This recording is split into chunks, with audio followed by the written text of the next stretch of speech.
Bonjour à tous et à toutes. Je suis toujours Floris Hulrault, présidente de l'ISNAR-IMG et interne de médecine générale à Dijon. Nous allons à présent aborder un point crucial pour notre formation, l'ajout d'une 4e année d'internat à notre DES. En premier lieu, je vous ferai un rapide point d'étape sur les nouveautés et annonces concernant cette année de docteur junior. Ensuite, nous aurons un temps d'échange et de réponse à vos questions. Je serai accompagnée pour cela de 2 représentants de la mission 4e année, professeur Olivier Saint-Lary, président du CNGE, le Collège national des généralistes enseignants, et Mathilde Renker, interne en médecine générale à Nancy et ancienne présidente de l'ISNAR-IMG. Cette mission est composée de 4 personnes. Professeure femme, ancienne doyenne de l'UFR de Reims, professeur Stéphane Oustric, président du conseil départemental de l'Ordre des médecins de Haute-Garonne, et nos 2 invités. Ils et elles ont été sollicités par Madame Sylvie Retailleau, ministre de l'Enseignement supérieur et de la Recherche, et Monsieur Aurélien Rousseau, ministre de la Santé et de la Prévention à l'époque, pour poursuivre leur travail et accompagner la mise en application de la 4e année de médecine générale. Après tous nos efforts pour repousser cette 4e année de médecine générale, elle s'impose à nous et nous devons maintenant tout faire pour qu'elle soit la plus formatrice possible pour les futurs docteurs juniors, pour vous. L'arrêté du 3 août 2023 applique l'ajout d'une 4e année au DES de médecine générale tel qu'acté dans la loi de financement de la sécurité sociale de 2023. Cet arrêté modifie également les stages de phase d'approfondissement, la 2e et la 3e année du DES, en réunissant les stages de pédiatrie et de gynécologie en un unique stage de santé de la femme et de l'enfant, créant l'opportunité pour les internes d'avoir un stage libre. En phase socle, la première année, il n'y a pas de modification. Elle se compose toujours d'un stage ambulatoire, dit stage de niveau 1, et d'un stage aux urgences. En phase d'approfondissement, les 2e et les 3e années, il est explicitement dit que la 2e année de l'internat doit contenir un stage de médecine polyvalente et un stage couplé de santé de la femme et de l'enfant. C'était déjà le cas dans plusieurs subdivisions. Mais dans les subdivisions où il existait un stage de gynécologie et un stage de pédiatrie indépendants, les départements de médecine générale doivent créer ces stages couplés pour novembre 2024, ce qui est très court. Le stage de médecine polyvalente n'est quant à lui pas modifié. La réforme entraîne un élargissement des stages qui peuvent recevoir des internes de médecine générale pour ce stage de santé de la femme et de l'enfant. La nouvelle maquette introduit notamment la possibilité de réaliser un stage en psychiatrie de l'enfant et de l'adolescent, ce qui n'était pas le cas dans la maquette précédente. Par ailleurs, la maquette insiste sur la notion de stage ambulatoire et mixte, hospitalier et ambulatoire. La tentation pourra être grande pour les PUPH d'ouvrir des stages hospitaliers ou surspécialisés, peu formateurs pour la médecine générale, mais dans lesquels les internes de médecine générale pourront faire tourner les services. Il faudra donc veiller à ce que les DMG ne délivrent pas des agréments aux services les moins pertinents. Il existe un ajout à la définition du stage de santé de la femme et de l'enfant. Lors de ce stage, des demi-journées en consultation en santé mentale maternelle, en consultation maïeutique, en consultation au service de protection maternelle et infantile, et dans des lieux de stage extra-hospitaliers agréés, seront intégrés aux obligations de service si ces consultations sont possibles.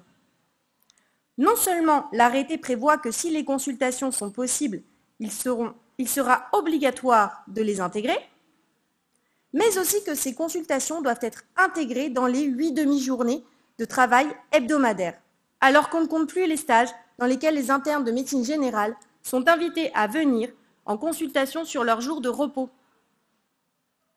Ensuite, toujours en phase d'approfondissement, il est explicitement dit que la 3e année d'internat doit contenir un stage de médecine générale de niveau 2, le SASPAS, et un stage libre.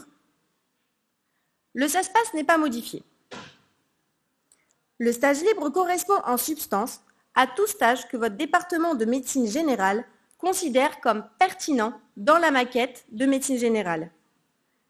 Le domaine dans lequel ce stage peut être réalisé n'est pas restrictif. En pratique, il peut être uniquement ambulatoire, mixte, c'est-à-dire ambulatoire et hospitalier, ou uniquement hospitalier dans un ou plusieurs services. Quelques mots pour signifier qu'il s'agit là d'une victoire de l'ISNAR-IMG pour vous. La création d'un stage couplé et d'un stage libre est une chose que nous défendions depuis longtemps à la demande des internes de médecine générale. Ce stage libre pourra être effectué principalement dans les services de santé de la femme, santé de l'enfant, santé mentale et santé de la personne âgée. Sur présentation d'un projet professionnel bien défini et après l'accord des DMG, il sera possible d'exercer un stage dans un autre service, mais cela restera exceptionnel. Vous pourrez également refaire un stage ambulatoire, soit un 2e SASPAS, ou un stage mixte, ambulatoire et hospitalier, offrant plus de possibilités de terrain de stage. Dans ce cadre, nous avons réalisé une enquête à laquelle nous vous remercions d'avoir répondu. Celle-ci visait à connaître vos envies de stage libre pour permettre de mieux identifier les différents terrains de stage qu'il sera nécessaire de proposer pour réaliser vos projets professionnels. En majorité, vous souhaitez effectuer des stages mixtes, moitié à l'hôpital, moitié en ambulatoire. Plus de 20% d'entre vous souhaiteraient pouvoir faire un stage libre en ambulatoire en cabinet de médecine générale, soit un 2e SASPAS. Enfin, la phase de consolidation. Elle sera donc composée de 2 stages d'1 semestre chacun, en milieu ambulatoire ou stage de médecine générale de niveau 3. Sur projet professionnel, l'un des 2 stages pourra être réalisé en milieu hospitalier. Après cette présentation globale de la maquette, telle que présentée dans l'arrêté du 3 août 2023, nous allons détailler ce que l'ISNAR-IMG a défendu et obtenu pour vous. L'une des premières batailles de l'ISNAR-IMG a été de s'opposer fermement à l'isolement des docteurs juniors ambulatoires. Nous avons donc obtenu qu'ils et elles devaient être impérativement sous la supervision d'un médecin thésé en exercice. C'est chose faite et cela figure dans la maquette. Aucun docteur junior ne sera seul dans un placard. Maintenant, il existe une petite subtilité. Le rôle pédagogique sera nécessairement dans les mains du MSU, avec un débriefing quotidien des journées de travail du docteur junior. Et le rôle de supervision pourra, en cas de défaut de MSU sur certains terrains de stage, être exercé par un médecin thésé accueillant, non MSU. Nous espérons que cela restera exceptionnel et que le MSU sera le médecin accueillant dans la plupart des cas. Nous soutenons pour cela l'augmentation du nombre de MSU formés, sans perdre en qualité de formation. Nous souhaitons que les MSU reçoivent des formations spécifiques pour chaque phase, dont la phase de consolidation. Pour qu'un médecin thésé puisse accueillir un docteur junior, nous demandons un certain nombre de conditions. Celles-ci se retrouveront dans une convention type qui précisera les modalités d'accueil de l'interne avec, à minima, une informatisation des dossiers avec logiciel médical permettant une télétransmission, une mise en place de protocoles d'urgence, des locaux décents pour l'exercice, du matériel nécessaire et d'un carnet d'adresses de professionnels exerçant sur le territoire. Cette convention ne figure pas dans la maquette et sortira dans un autre texte. Elle comportera probablement également le nombre de consultations maximales à effectuer par jour. Dans le premier rapport de la mission 4e année, paru en juin dernier, il est question d'un maximum de 30, nous demandons 25.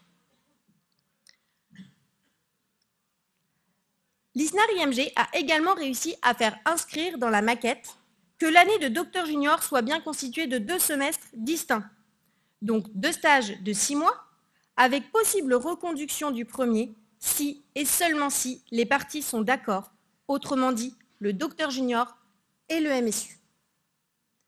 Nous avons réussi à inscrire la possibilité de réaliser l'un des 2 semestres en hospitalier, après présentation bien évidemment d'un projet professionnel. Dans la maquette ne figure pas non plus la rémunération des docteurs juniors. Depuis le début, l'ISNAR-IMG demande la création d'un statut de docteur junior ambulatoire avec une part de rémunération à l'acte, acceptée et annoncée par les anciens ministres de la Santé et de la Prévention, M. François Braun puis M. Aurélien Rousseau. Nous attendons que le nouveau ministre délégué à la Santé, M. Frédéric Valletoux, le confirme à son tour. Ainsi, en plus du salaire de base du docteur junior, s'ajouterait une rétrocession. Celle-ci serait de 20% d'après le premier rapport de la mission. Nous allons tout faire pour que cette part soit la plus élevée possible. La seule limite imposée par le ministère étant de ne pas dépasser le salaire de base d'un praticien hospitalier, soit environ 4 500 €. Partons du prix de la consultation de départ, 30 €. La part fixe du docteur junior ambulatoire correspond au salaire d'un ou une docteur junior hospitalière, soit 1 800 € net. Prenons une limite maximale de 3 jours de consultation par semaine et de 25 actes par jour pour 47 semaines travaillées, si l'on prend en compte les 5 semaines de congé. La limite de 3 jours de consultation par semaine est défendue par l'ISNAR-IMG à la demande des internes de médecine générale, afin de libérer une journée de stage fonction du projet professionnel, avec par exemple des journées en PMI, HAD, EHPAD, etc., etc. Mélanger tout ça, et nos calculs nous amènent à une part de rétrocession pouvant être augmentée à 40% pour un salaire mensuel net de 4 522 €.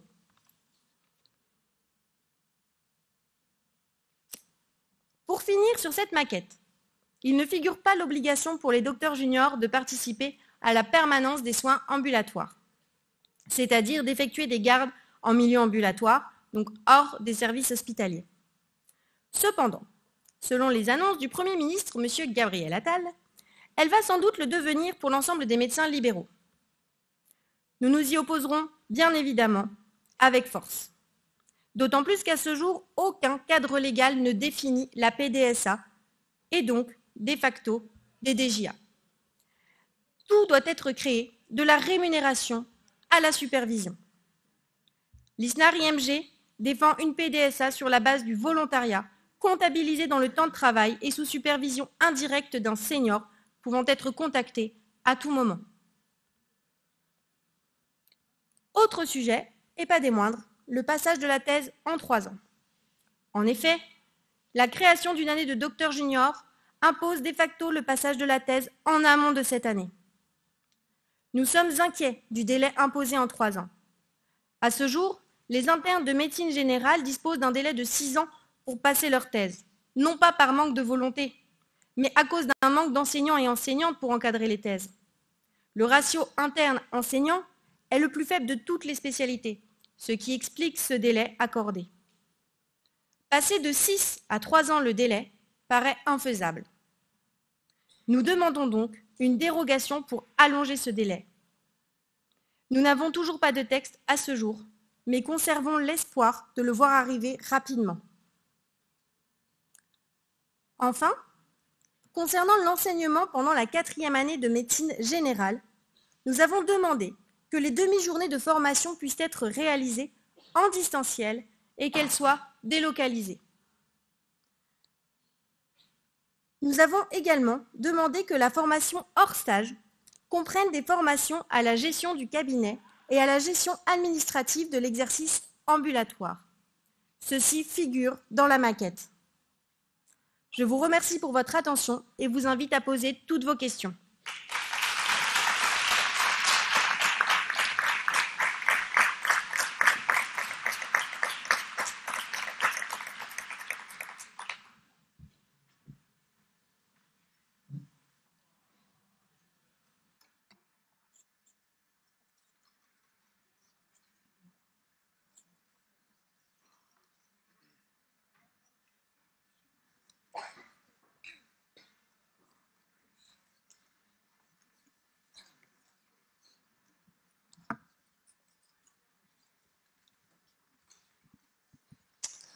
Bonjour, je suis Tanguy Imbert, interne en cinquième semestre à Angers.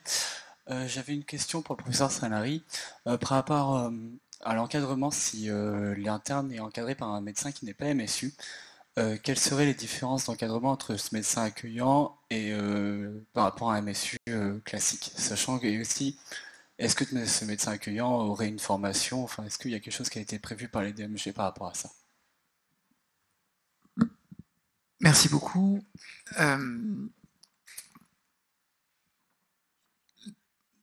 Le statut de médecin accueillant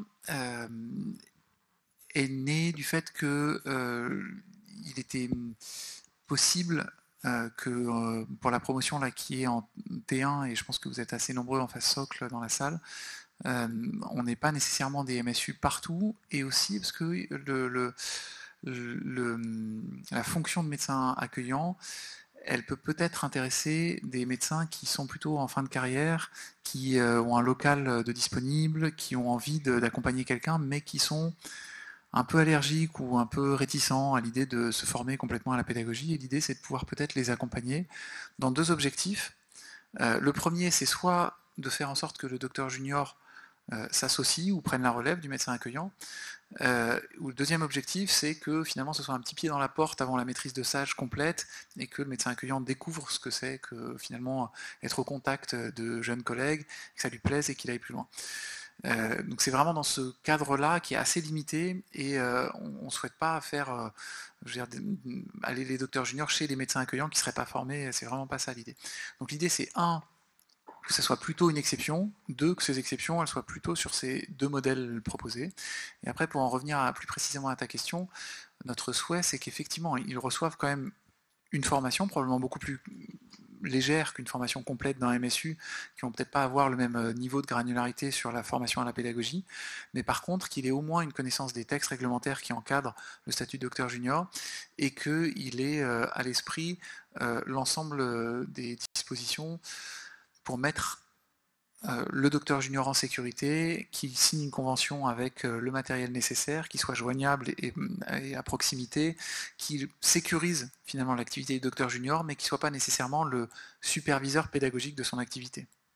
Je ne sais pas si ça répond à ta question. Juste une petite précision, donc imaginons les supervisions qui seraient directement avec le MSU ou ce médecin accueillant qui connaît la patientèle au final. Je sais pas si c'est clair pour reprendre les dossiers compliqués ou choses comme ça.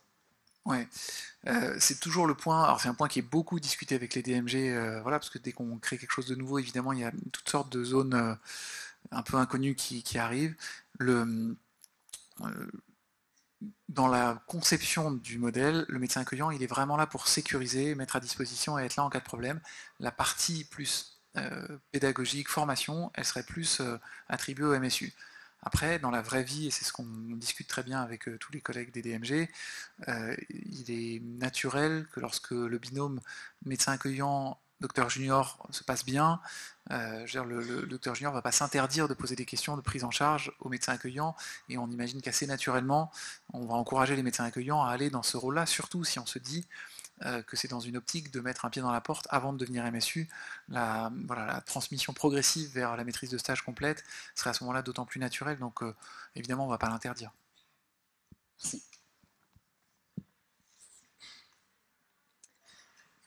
Oui, ma question pose sur donc les difficultés qu'ont les doctorants à trouver des maîtres de stage pour les encadrer pour leur thèse.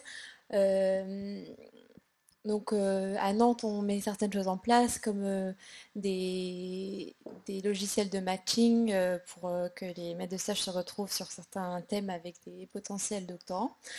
À Nantes toujours, il nous a été proposé une autre mesure pour pallier à ce problème.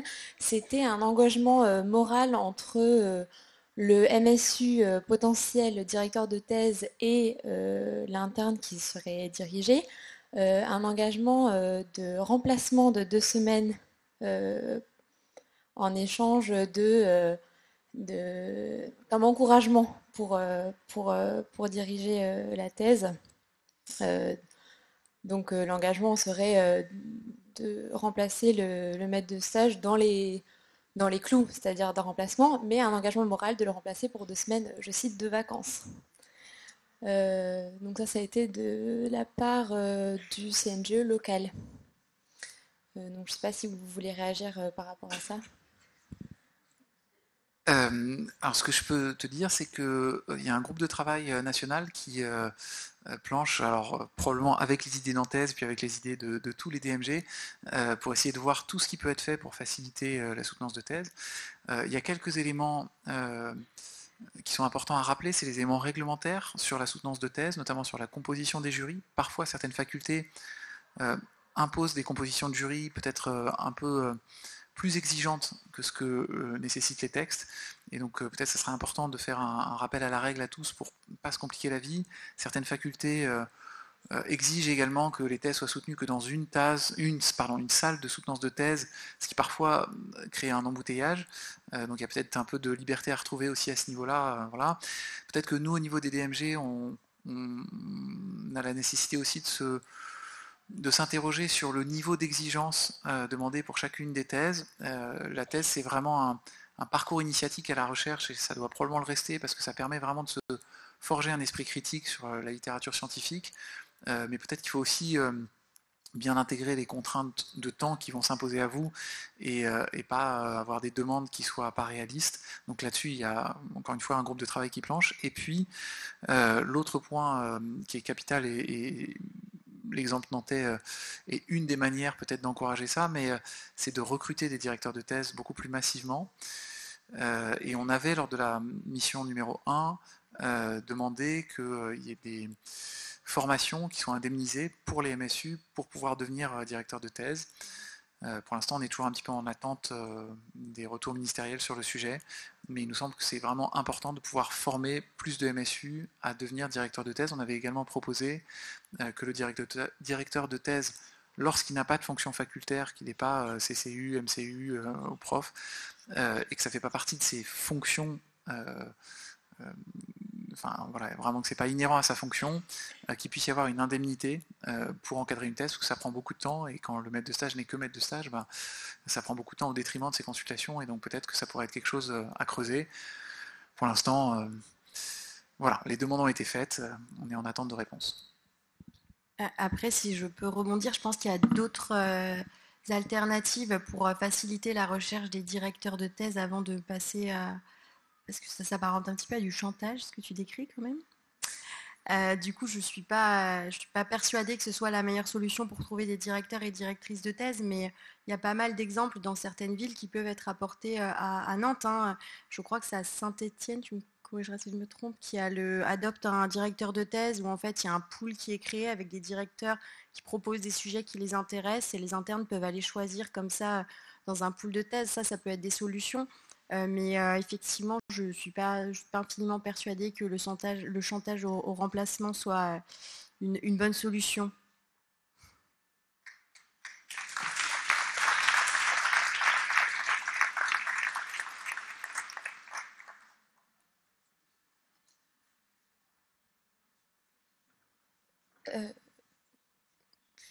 Léa Wenzel, interne en médecine générale à Nancy. Moi, j'ai une question sur les revenus. Je suis là, ici, tout derrière. Du coup, si on plafonne les revenus des docteurs juniors, qu'est-ce qui va devenir de ce qui reste des 80%, voire 60, même 50 ou est-ce que ça sera tout pour le MSU en fait ou...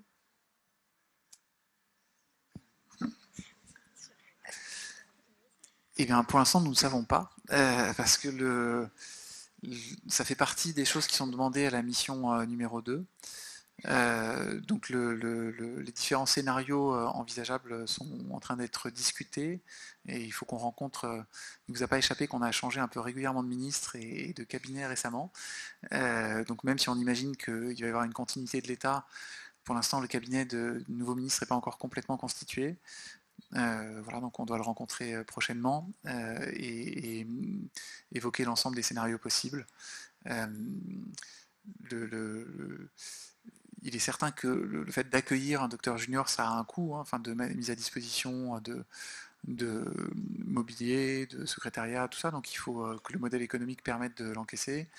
Il faut qu'il permette aussi d'indemniser quand même les MSU.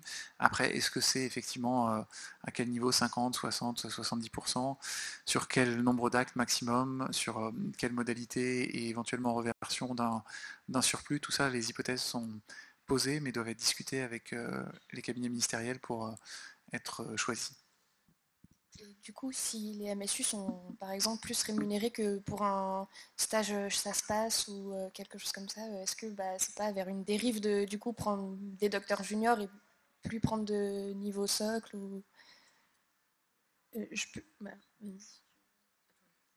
Enfin, stricto sensu, si on regarde bien, le SASPAS de toute manière rapportera plus d'argent finalement qu'un docteur junior, puisque de toute manière le MSU touche 100% des actes du SASPAS, donc je pense qu'il n'y aura pas vraiment de dérive de ce côté-là, hein. Les SASPAS seront toujours assez avantageux, si on peut dire ça comme ça, mais par contre le fait qu'on n'ait pas assez de MSU, ça reste un problème majeur, c'est sûr. Et je me permets de compléter un petit peu, c'est aussi justement quelque chose qui nous tient à cœur, de faire en sorte que ce soit pas qu'il n'y ait pas de dérive justement sur l'utilisation en fait des futurs docteurs juniors. Donc c'est pour ça qu'on est en train de réfléchir et de bien se poser sur les différents scénarios, les différentes hypothèses qui sont en cours pour vérifier que justement ce soit quelque chose qui tienne la route et qu'il n'y ait pas cet effet d'aubaine pour les maîtres de stage, tout en leur permettant quand même de rentrer, de rentrer dans les frais en fait de l'accueil de ces docteurs juniors. Et peut-être un dernier point, c'est quelque chose qui est déjà très connu hein, à l'heure actuelle. Comme ça a été dit, hein, ça se passe, c'est quelque chose qui a un rapport net qui est bénéfique pour le MSU, alors que par exemple un externe, il a un rapport bénéfique négatif pour le MSU. Et donc chaque DMG a déjà réfléchi à des modalités d'organisation pour essayer de compenser d'éventuels effets d'aubaine ou au contraire de rattraper certaines pertes. Donc voilà, tout ça doit s'intégrer dans cette vision un peu globale avec le deuxième cycle, le stage niveau 1, le SASPAS et le docteur junior.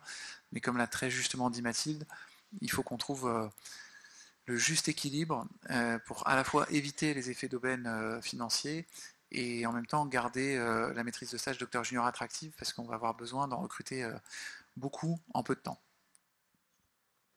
Merci. Du coup, moi, Floriane, je suis premier semestre à Dijon. Je suis là. Et du coup, justement, concernant la thèse, lors de la réunion de rentrée, le DMG nous avait dit qu'il serait peut-être possible de passer un RSCA à la place du coup de la thèse, comme il manquait de formateurs. Et du coup, je voulais savoir si c'était effectivement une question qui a été soulevée ou pas du tout. On nous a dit n'importe quoi, il va falloir qu'on se bouge pour la thèse ou pas. Voilà, merci. Alors c'est une très bonne question. Donc comme je te l'ai dit, il y a un groupe de travail qui est en train de définir le niveau d'exigence attendu pour une thèse en tenant compte de l'impératif de la soutenance en 3 ans. Si effectivement il y a eu quelques personnalités qui ont été plutôt en faveur de simplifier beaucoup les critères d'exigence, alors peut-être pas de dire un RSCA, mais un RSCA un peu développé. Pour l'instant, c'est pas nécessairement la direction qui est prise sur le plan national de se dire, voilà, il y a quand même, encore une fois, une certaine... je pense qu'il y a un vrai enjeu, et je vous renvoie à l'histoire récente du Covid et tout ça, de se dire que la thèse, elle doit nous aider à faire une forme de démarche initiatique sur la question de la recherche médicale, sur la question de s'interroger sur comment on se pose une question et comment on essaye de la résoudre. Le RSA, c'est quand même peut-être un peu court pour ça, même si voilà, c'est un outil qui est utile, mais qui probablement ne va pas se substituer à la thèse. Par contre, ce que tu as dit ton DMG sur le fait que le modèle actuel de la thèse va probablement un peu évoluer, ça c'est très vrai, et il y aura des consignes qui seront données rapidement, probablement à la rentrée, pour que les internes qui sont actuellement en phase socle lorsqu'ils vont rentrer en troisième année et toutes les clés pour pouvoir vraiment savoir ce qu'on attend d'eux sur cette thèse en 3 ans. Et je ne sais pas si c'est possible à Dijon, mais de plus en plus l'ouverture de la possibilité de passer des thèses à plusieurs, ça peut aussi être quelque chose d'envisagé pour justement faire des travaux qui soient quand même des travaux pertinents et des travaux de recherche, mais de le faire en sorte de le faire à plusieurs.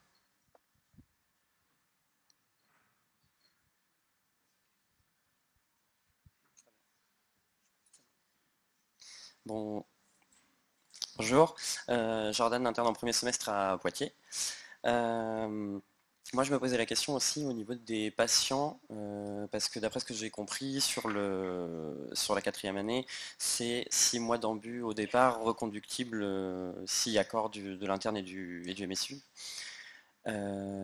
Sauf que s'il n'y a pas reconduction et qu'il y a stage hospitalier, il y a dérogation. Qu'est-ce qui se passe pour les patients qui sont laissés avec du coup beaucoup moins de créneaux de consultation et beaucoup moins d'offres de soins?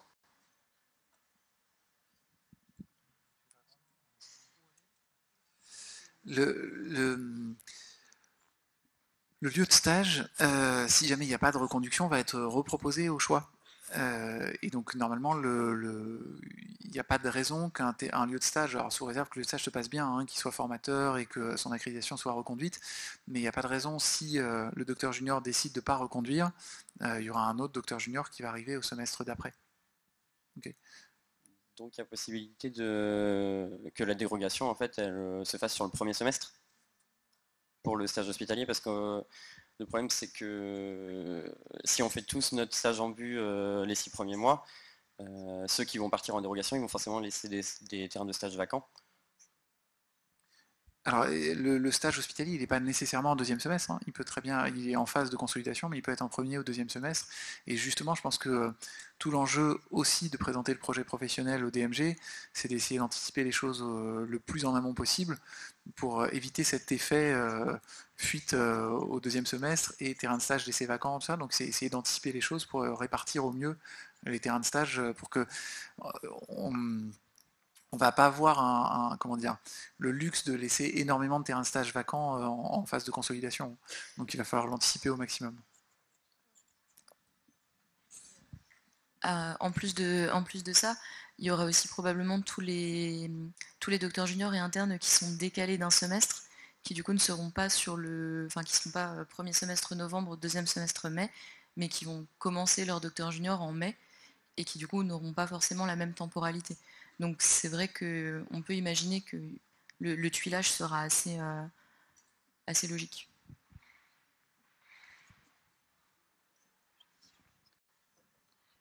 Après, nous, c'est quelque chose qu'on a proposé aussi, mais quand on regarde les sondages de notre enquête stage libre, il y a aussi beaucoup d'internes qui voudraient refaire un SASPAS. Et on peut imaginer, si les choix de docteurs juniors, comme ça se passe actuellement pour les hospitaliers, se font bien en amont, c'est des terrains de stage qui pourraient aussi être rebasculés pour créer les terrains de stage des SASPAS pendant leur stage libre.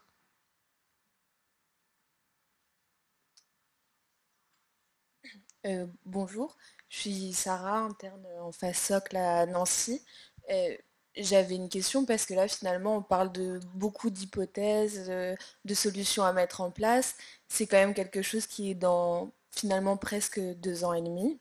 Donc on est tous conscients qu'il y a peut-être eu un peu de prématurité dans le fait d'acter la 4e année de médecine. Mais concrètement en fait qu'est-ce qui se passe si dans 2 ans et demi on arrive tous docteurs juniors et qu'on se retrouve avec pas assez de maîtres de stage pour accueillir en ambulatoire des docteurs juniors qui derrière souhaitent avoir une activité libérale et donc vraiment faire cette année en libéral, est-ce qu'on va se retrouver finalement avec un écart entre les internes qui n'auront pas accès au stage en libéral, qui vont être sûrement du coup en hospitalier, et avec en plus cette inégalité qui sera renforcée par un écart salarial flagrant en fait. Enfin, qu'est-ce qui se passe dans 2 ans et demi? Est-ce qu'on remet en cause, on peut plus remettre en cause l'année là, alors qu'en fait c'est très hypothétique et en fait les mois passent et j'ai l'impression qu'on en parle depuis longtemps, mais qu'il n'y a pas de concrètement de solution là à moins de 3 ans de l'arrivée des internes? Alors, je te remercie pour cette question parce qu'elle est importante. Euh, euh, le, le- le nombre de MSU qu'on va réussir à recruter, il dépend principalement de deux choses. D'une part, du statut qu'ils vont avoir, et donc c'est pour ça, comme on le disait tout à l'heure, il faut qu'on arrive à trouver le juste équilibre entre absence d'effet d'aubaine mais attractivité quand même. Et deuxièmement, la question des formations des MSU. Vous savez que les arrêtés qui sont actuellement en place pour les formations des MSU ont posé pas mal de problèmes ces dernières années, qu'il y a eu un certain nombre de difficultés qui se sont en partie résolues. On est sur aujourd'hui un espèce d'entre-deux en attente de nouveaux arrêtés. Donc on est particulièrement vigilant à la sortie de ces arrêtés qui normalement devraient arriver dans le premier semestre de cette année. Si les arrêtés sont favorables à la formation des MSU et que le statut des MSU est attractif, enfin, tous les DMG nous disent qu'ils sont vraiment à fond pour recruter suffisamment de MSU et assez optimistes sur le fait d'y arriver. Si par contre le statut finalement retenu pour les MSU est un repoussoir et que par ailleurs à la formation c'est très compliqué de leur permettre d'y participer dans des conditions décentes, c'est sûr qu'on va se retrouver avec une énorme difficulté.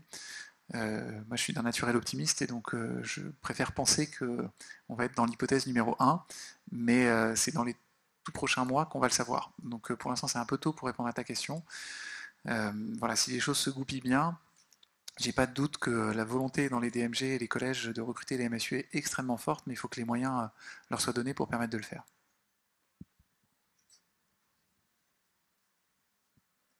Oui, bonjour. Je suis premier semestre à Nantes. C'était un peu pour rebondir sur cette question et être sûr que ce soit bien clair. C'est-à-dire que là, en fait, ça dépend pas trop de vous sur est-ce que les MSU seront prêts et aussi, par exemple, de nouveau par rapport à la thèse, en fait, quand est-ce qu'on aura vraiment la réponse de est-ce que c'est en 3 ou en 6 ans? Est-ce que c'est vraiment dans ce premier semestre-là ou est-ce qu'on va le savoir au dernier moment? Merci pour ta question. Sur la question de la thèse, côté mission, on a également demandé une dérogation pour que ce soit possible pour vous, du coup, pour les internes de phase socle, de passer leur thèse durant la phase de consolidation. Et effectivement, on est toujours dans l'attente de ces textes qui devraient sortir. Et donc on attend vraiment ces textes-là. En dehors de ça, ce sont les doyens qui décident des dérogations. Donc il y aura probablement quand même des annonces qui devraient se faire dans pas longtemps, on l'espère, parce qu'on sait que pour les internes, enfin à Nancy c'est pareil, c'est une grosse source de stress pour les internes de phase socle. Et on espère vraiment que cette dérogation, elle va arriver vite, puisque tant que le texte n'est pas sorti, c'est un peu problématique. Mais en tout cas, les acteurs vont plutôt dans le sens qu'elle existera quand même. Ok. Et j'avais juste une deuxième question. C'est par rapport à, du coup, pendant l'année de DJ, je ne sais pas si vous avez la réponse, mais est-ce qu'il y aura quand même moyen, par exemple, de faire des remplats en même temps? Vu que le salaire est plafonné, est-ce que ça plafonnerait aussi dans l'hypothèse si on fait des remplats? Et un peu sur le même esprit, si jamais au final on fait les 30 consultes par jour, etc., qu'on arrive à 4500, mais qui nous impose les gardes, si on gagne déjà 4500, mais qui nous impose les gardes, ça va être comme si on faisait des gardes gratuitement du coup?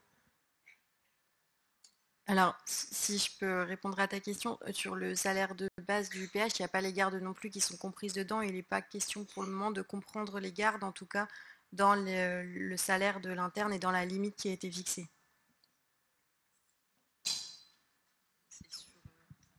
Oui, et sur le remplacement, ça reste une activité qui ne fait pas partie de ton travail d'interne. Et donc en fait, tu fais un peu ce que tu veux, tant que ça n'empiète pas sur ton travail d'interne et sur tes obligations de service. Parce qu'on aura toujours donc le temps de travail qui est réglementé à 8 demi-journées en stage. Et donc ton remplacement, si tu le fais en dehors de tes obligations de service, il n'y aura pas de raison qu'il y ait de souci avec ça.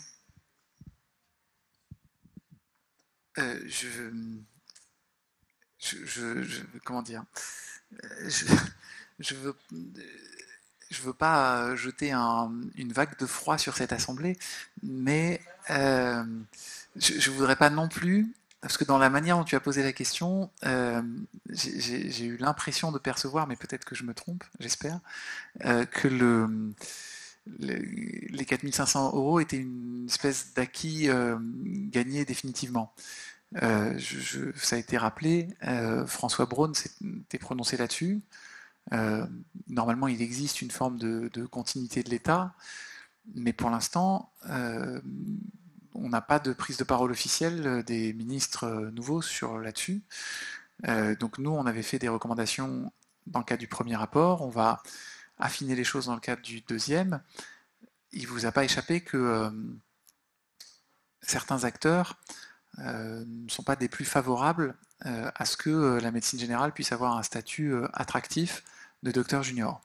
Donc j'ai bien vu que l'ISNAR-IMG s'était mobilisé avec d'autres acteurs pour défendre ce qui avait été annoncé par le ministre, mais je vous encourage à rester vigilant et ne pas hésiter à vous mobiliser si vous avez l'impression que ces promesses ministérielles étaient remises en cause.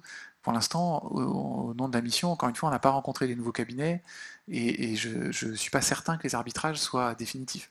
Voilà. Donc je pense que c'est important que vous défendiez voilà, ce qui vous a été promis et qu'on arrive à quelque chose qui soit considéré comme acceptable par tous. Oui, en fait, les 4500 €, c'est vraiment, on sait que c'est ce qu'on ne pourra pas dépasser. Ça ne veut pas dire qu'on aura 4500 €, mais ça veut dire que l'ISNAR-IMG fait tout pour qu'on ait 4500 €. Donc nous, on demande un maximum de rétrocession pour les atteindre. Bien entendu, on n'est pas sûr que le ministère nous accorde ça à terme. Mais on fera tout pour. Et pour ce qui est de la rémunération à l'acte, effectivement, on n'a pas encore rencontré le nouveau cabinet. Donc bien sûr, on continuera à la défendre. Il est quand même peu probable qu'ils reviennent sur ce genre de rémunération, étant donné qu'ils l'ont annoncé. Et de toute manière, si ça devait être le cas, je pense qu'on arrivera facilement à vous mobiliser.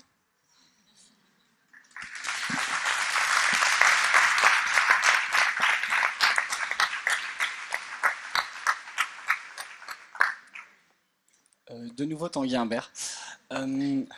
J'ai une question d'un point de vue formation pour avoir discuté avec notre coordinateur de DES. Et Florie, tu l'as très bien dit, on est quand même la spécialité où on a le moins d'enseignants par rapport au nombre d'internes. A priori, le recrutement de nouveaux enseignants est quand même compliqué par des budgets qui sont bloqués par les ministères. Est-ce que par rapport à ça, il y a des choses qui ont été annoncées pour qu'on ait plus d'enseignement et d'enseignants tout court, puisqu'on va avoir 4 promotions qui vont devoir avoir des cours. On a quand même une envie que ça soit délocalisé, donc ça veut dire plus d'enseignants pour aller dans les périphéries. Donc voilà, est-ce qu'on a eu des annonces dans ce sens-là? Oui, tu n'étais pas présent au congrès du CNGE, c'est pas bien. Oui, il y a eu des annonces qui ont été faites en ce sens-là. En fait, la mission a évalué dans le cadre du premier rapport les besoins en nombre d'enseignants et ça a été corroboré par un rapport en interne fourni par l'IGAS et l'IGESR, qui sont les services du ministère, et qui a fait remonter la demande de la création de 200 postes équivalents temps plein supplémentaires sur les 5 ans qui viennent pour la médecine générale, fléché vers la médecine générale. Et donc lors du dernier congrès du CNGE, la ministre de l'Enseignement supérieur et de la Recherche, qui elle est toujours en poste, s'est engagée à créer 200 nouveaux postes en médecine générale. Donc de ce point de vue-là, en tout cas il y a eu une annonce qui a été faite, donc ça c'est une très bonne chose. Maintenant il va falloir qu'elle soit suivie de recrutement. Donc il y a un plan de prospective de nomination qui est en cours avec le CNU, qui est l'instance en charge des recrutements des concours de maîtres de conférences et de professeurs.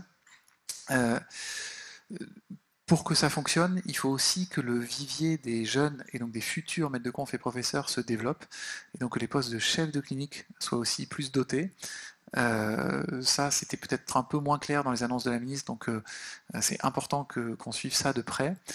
Et puis il y a l'aspect budgétaire, donc pour pouvoir financer ces postes, mais il y a aussi l'aspect humain. Et donc là, j'ai conscience d'avoir la chance de pouvoir parler devant beaucoup d'internes. Les chefs de clinique, ben, c'est des internes qui ont grandi et qui ont envie de transmettre, d'enseigner, de faire de la recherche. Et donc il faut aussi qu'il y ait beaucoup de candidatures et beaucoup de candidatures de qualité pour devenir chef. Et donc là, voilà, la balle est dans votre camp et on compte sur vous pour candidater nombreux à encadrer les futurs internes demain. Bonjour, Vincent Borgne, je suis interne en 3e semestre à Brest. Ma question porte sur... Au milieu, si. Ma question porte sur notamment le communiqué de presse de l'ISNAR IMG sur le courrier des doyens, qui disait qu'il remettait peut-être en cause les stages couplés de gynécologie et pédiatrie. Je vois aussi au local beaucoup les services de pédiatrie, notamment au CHU, qui freinent des cas de fer pour mettre en place ces stages couplés. Ma question s'adresse à la mission. Est-ce que le stage couplé gynécologie-pédiatrie est en danger actuellement? Et donc qui remettrait en cause aussi le stage libre? Alors de notre côté, la réponse est très claire, c'est-à-dire que la maquette qui a été publiée en août ne doit pas bouger. Donc nous, on prône vraiment que ce stage couplé existe pour que les internes en médecine générale puissent bénéficier d'un stage libre. Donc, de notre côté, c'est tout à fait clair. Par ailleurs, on est conscient que ça peut poser quelques soucis pour les subdivisions dans lesquelles les stages n'étaient pas déjà couplés. Très rapidement, je pense que dans la salle, vous avez en immense majorité des stages qui sont déjà couplés. Donc on est conscient de tout ça, mais c'est vrai que de notre côté, c'est très clair. Ce stage, on continuera à demander à ce qu'il reste couplé et à ne pas toucher à cette maquette de formation.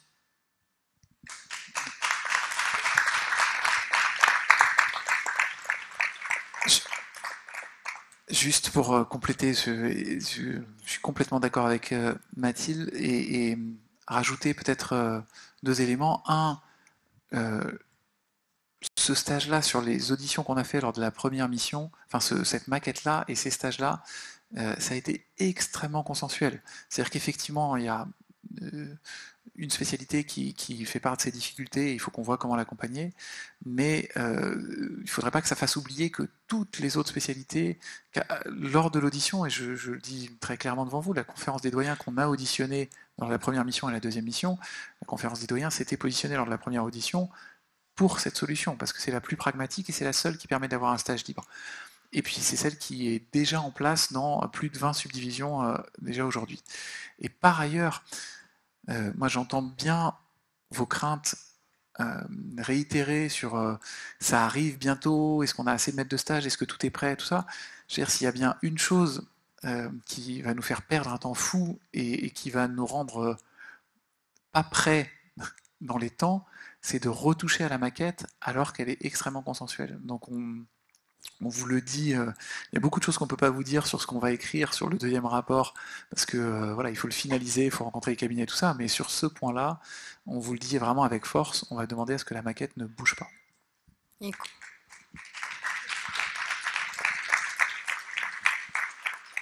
Et comptez sur nous pour vous tenir au courant dès la sortie du rapport. On va passer à une dernière question avant de clôturer ce flash actu. Quentin Verne pour Bordeaux. Je voulais juste poser la question, enfin revenir justement sur cette histoire de maquette, parce qu'après, même si elle est fixée au niveau national, il y a quand même toujours il peut y avoir des largesses au niveau local, et notamment sur Bordeaux, je sais que les évolutions qui sont envisagées par rapport à ce stage couplé, c'est probablement pour ne pas trop froisser les services de pédiatrie, notamment hospitaliers. Finalement, c'est de faire 3 mois de gynécopédia, et le semestre libéré serait très grandement favorisé envers la pédiatrie. Alors oui, il y aura peut-être des stages libres de manière générale qui seront ouverts, j'espère, mais en tout cas, c'est sûr que la volonté du département de médecine générale, c'est quand même de favoriser et d'orienter les internes de médecine générale vers un semestre de pédiatrie supplémentaire en plus des 3 mois. Donc je ne sais pas si on est la seule subdivision où c'est le cas, mais il y a quand même, entre les engagements nationaux et après les réalités locales, des fois des différences. Donc, c'est juste pour apporter un point de précis. Moi, je trouve que l'enquête que l'ISNAR-IMG a menée est assez rassurante en fait pour les collègues pédiatres. C'est-à-dire qu'il va y avoir de toute façon pas mal de demandes de stages libres en pédiatrie de la part des internes. Et donc il faut s'en saisir.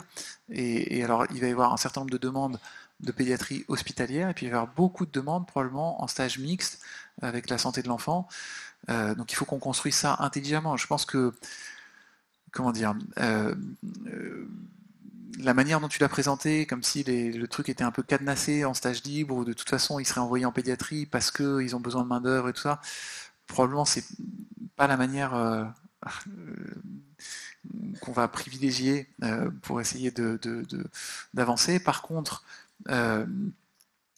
faire en sorte qu'on puisse répondre à toutes les demandes de formation en santé de l'enfant des internes, et elles vont être assez nombreuses, et que là-dessus, on arrive à construire intelligemment avec les pédiatres cette formation en stage libre, mais peut-être aussi en phase de consolidation, parce qu'on va avoir probablement des stages où il va y avoir une grosse partie santé de l'enfant sur la phase de consolidation. C'est des choses qu'il nous faut anticiper, qu'on doit construire avec les pédiatres. On réfléchit à comment... voilà, parce que... Comment dire ? Dans les difficultés que nous évoquent les pédiatres, elles sont de deux ordres. Il y en a une avec laquelle, en tout cas au niveau de la mission, on est en profond désaccord conceptuel, et la deuxième, on est d'accord avec eux d'un point de vue pragmatique, mais on est en désaccord sur le plan de l'acceptation de cet argument. Le point sur lequel on est en désaccord profond conceptuel, c'est de dire qu'avec cette maquette-là, les internes seraient moins bien formés à la santé de l'enfant. On pense fondamentalement que cette nouvelle maquette va permettre de mieux former les internes de DES de médecine générale à la santé de l'enfant. Parce qu'ils vont avoir un stage santé de la femme, santé de l'enfant pour tous, alors qu'à l'heure actuelle, il y a quand même un certain nombre de subdivisions qui sont en grande difficulté pour offrir un stage santé de l'enfant de 6 mois. On va avoir un stage libre qui va permettre de compléter cette formation pour tous ceux qui le souhaitent, et aujourd'hui c'est pas le cas, et on va avoir une phase de consolidation qui va leur permettre d'exercer en situation professionnelle une grande partie d'activité sur la santé de l'enfant. Donc sur le plan vraiment de la formation à la santé de l'enfant, on est persuadé qu'il va y avoir une amélioration qualitative. Le deuxième argument qui est avancé, on le comprend parce que c'est une réalité à laquelle nos collègues doivent faire face, et on l'entend bien, qui est mais il va y avoir moins d'internes pour faire tourner les hôpitaux. Mais même si on le comprend, on leur rappelle également que c'est pas pour ça qu'est fait un interne. Un interne, il est fait d'abord et avant tout pour se former.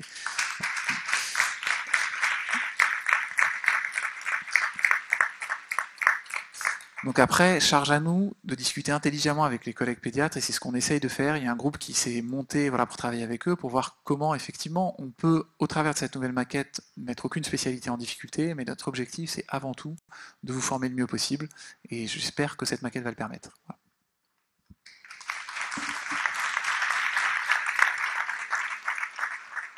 Eh bien, merci à tous et toutes pour ces échanges qui étaient très intéressants. On va maintenant passer à la remise du prix Alexandre Varnet.